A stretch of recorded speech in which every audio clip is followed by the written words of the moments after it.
Hello, my friends. It's Mrs. McDuff. I have another story for you. This is going to be our mentor text this week. It is Corduroy, and it's by Don Freeman.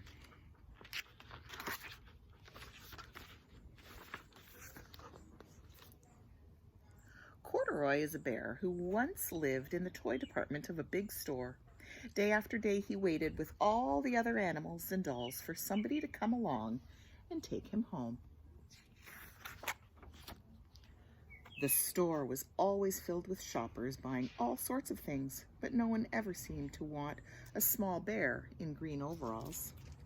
Then one morning, a little girl stopped and looked straight into Corduroy's bright eyes. "Oh, Mommy," she said, "look, there's the very bear I've always wanted." "Not today, dear," her mother sighed. "I've spent too much already. Besides, he doesn't look new. He's lost the button to one of his shoulder straps."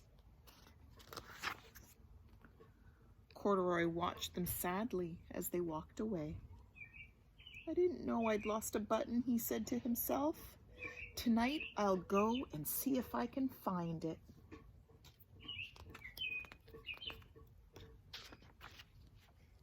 Late that evening, when all the shoppers had gone and the doors were shut and locked, Corduroy climbed carefully down from his shelf and began searching everywhere on the floor for his lost button.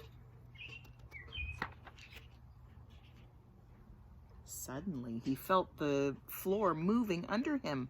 Quite by accident, he had stepped onto an escalator, and up he went. Could this be a mountain, he wondered? "I think I've always wanted to climb a mountain." He stepped off the escalator as it reached the next floor, and there before his eyes was a most amazing sight. Tables and chairs and lamps and sofas and rows of beds. "This must be a palace," Corduroy gasped. "I guess I've always wanted to live in a palace." He wandered around admiring the furniture. "This must be a bed," he said. "I've always wanted to sleep in a bed." And up he crawled onto a large, thick mattress. All at once he saw something small and round. "Why, here's my button," he cried.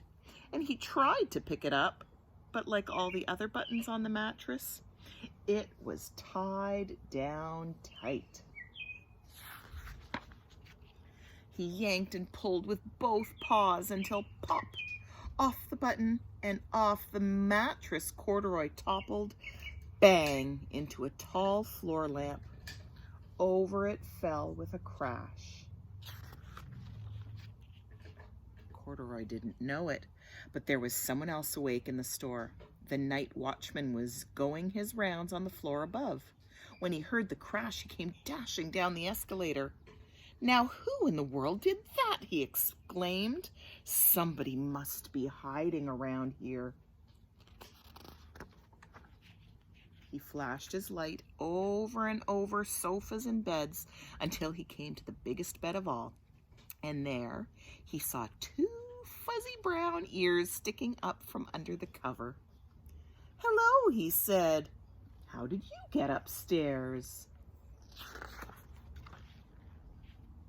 The watchman tucked Corduroy under his arm and carried him down the escalator and set him on the shelf by the toy department with the other animals and dolls. Corduroy was just waking up when the first customers came into the store in the morning. And there, looking at him with a wide, warm smile, was the same little girl he'd seen only the day before. "I'm Lisa," she said, "and you are going to be my very own bear. Last night I counted what I've saved in my piggy bank, and my mother said I could bring you home." "Shall I put him in a box for you?" the saleslady asked. "Oh, no, thank you," Lisa answered, and she carried Corduroy home in her arms.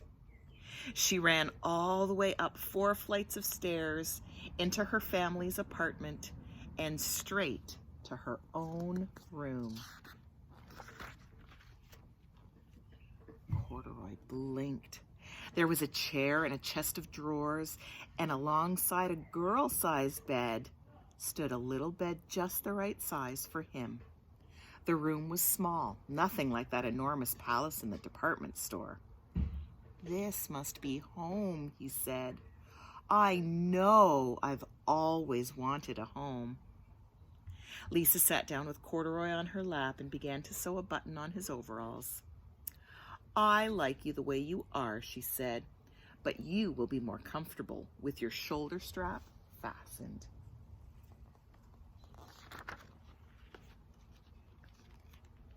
"You must be a friend," said Corduroy. "I've always wanted a friend." "Me too," said Lisa, and gave him a big hug. That's Corduroy. Have a great day.